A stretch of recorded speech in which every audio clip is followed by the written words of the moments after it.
Tuhan, pada waktu ini saya mohon Roh Kudus-Mu menyertai dan membimbing hati dan pikiran setiap satu kami, agar apabila kami membuka, membaca dan mendengar firman-Mu, kami mendapat kedamaian dan ketenangan di dalam hati, serta Roh Kudus membimbing setiap satu kami ke dalam kebenaran-Mu melalui firman-Mu. Dalam nama Tuhan Yesus Kristus dan Juru Selamat kami. Amin. Shalom. Tajuk renungan kita pada hari ini adalah memilih untuk berguna. Untuk apa kita hidup? Ayat inti kita terdapat dalam Filipi 1 ayat 21. Karena bagiku hidup adalah Kristus dan mati adalah keuntungan. Dalam buku Filipi 1 ayat 12 hingga 26, di sini menceritakan kesaksian Rasul Paulus dalam penjara di Roma. Bagaimana dia menyatakan bahwa hidupnya hanyalah untuk Tuhan, untuk Kristus.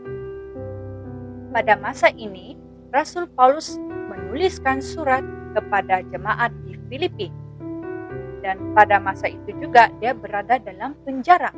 Nah, situasi yang tidak begitu memberikan keuntungan pada dirinya tidaklah membuatkan dia rasa menyesal untuk mengikut Tuhan atau berhenti untuk menghibur dan memberi semangat kepada jemaat yang lain. Malah sebaliknya, dia mengajak jemaat untuk senantiasa bersukacita dalam Tuhan. Mari kita tengok Filipi 4 ayat 4. Bersukacitalah senantiasa dalam Tuhan. Sekali lagi kukatakan, bersukacitalah. Pemenjaraannya ini justru adalah bermanfaat, berbaloi, karena membolehkan, memungkinkan berita Injil Tuhan sampai ke dalam istana raja. Nah, tujuan hidupnya di sini sangat jelas, yaitu Kristus dapat dimuliakan di dalam tubuh, dalam hidup, dan di dalam kematiannya.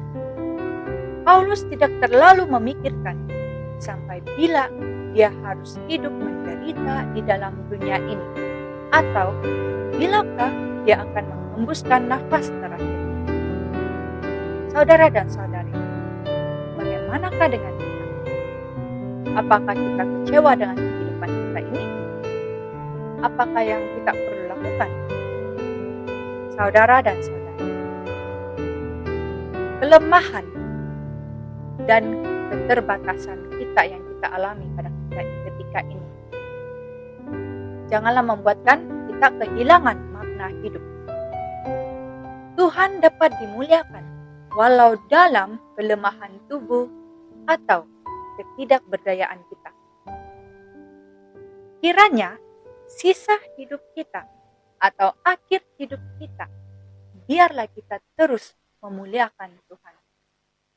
Oleh sebab itu, saudara dan saudari, pada ketika ini, marilah kita sama-sama tanamkan di hati, dalam diri kita, bahwa kenikmatan, kesengsaraan, kehidupan dan kematian adalah berbaloi dan bermanfaat untuk terus memuliakan Tuhan.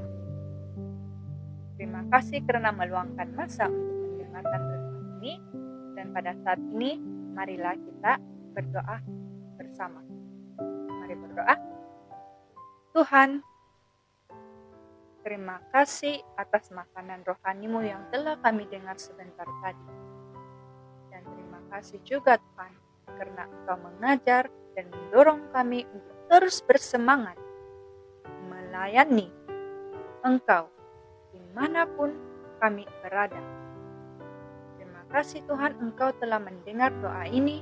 Saya berdoa di dalam nama Tuhan Yesus Kristus dan Juru Selamat